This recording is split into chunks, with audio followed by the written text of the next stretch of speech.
Thank you. I would now like to offer the floor to Mr. Hector OAS, who will speak on behalf of the group of indigenous peoples. Mr. OAS, you have the floor. Mr. Secretary General, members of the Americas, Dominican people, I am grateful to Baba, Nan, and Pachamama for allowing me to speak to you on behalf of governments and traditional institutions of the peoples and nations of Abya Yala. The adoption of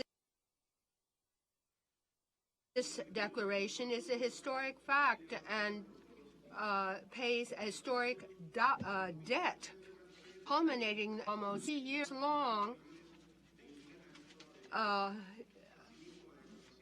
There are more than 50 million indigenous peoples throughout the Americas.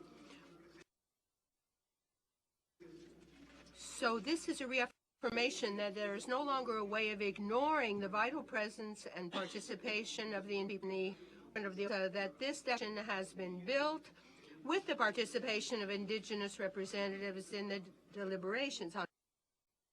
Unfortunately, in the final stage, this participation was limited by the absence of political will to provide financing. This process has not been easy because some states have insisted in subjecting the rights of indigenous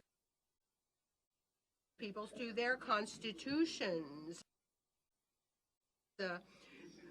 violating the progressive nature of human rights. So we would like to make it clear not guaranteed adopted in this declaration can run counter or undermine the rights recognized in the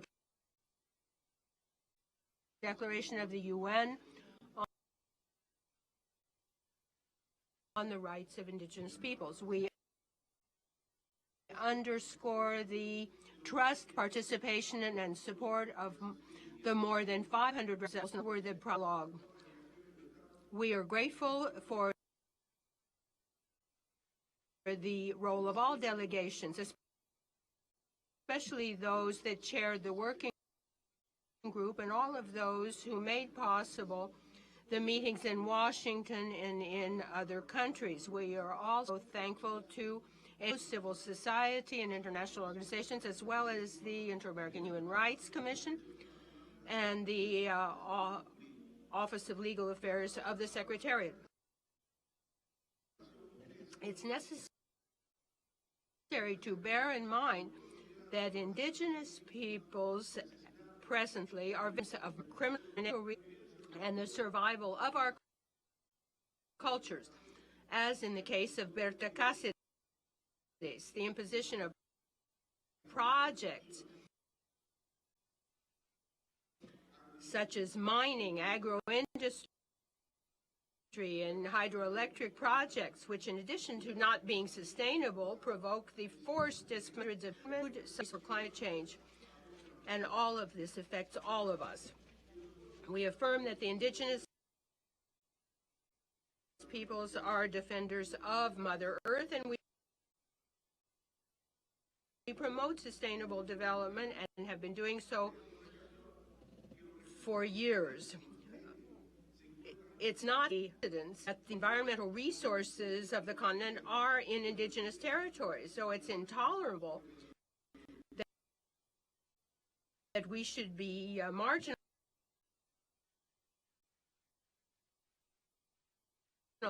in discussions on the subject of the environment.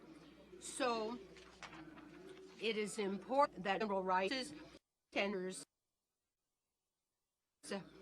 as a common goal of the Americas. The declaration must be the basis to build new relationships among states and indigenous peoples based on recognition and respect for our fundamental rights as a condition essential to achieve just and democratic societies.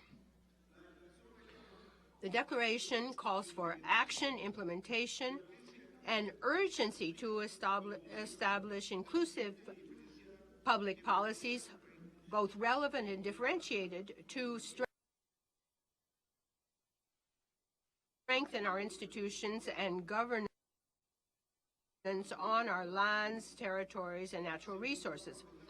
We appeal to state civil society and work on this declaration. This is a future challenge for the OAS. Finally, we appeal for the creation of an effective mechanism in the OAS to monitor compliance with the declaration with the full and effective participation of Indigenous peoples. Likewise, we call for appropriate participation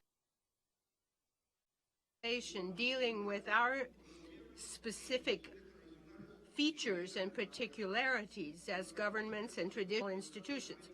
With the adoption of this declaration, we are paying a part of the historic debt with Indigenous peoples. So we have the firm hope that, like more than 500 years ago, the story of pillage and colonization of our lands began, that instead of that, today a new dawn is coming for all Indigenous peoples of the Americas, so that we will finally have peace, justice, and dignity.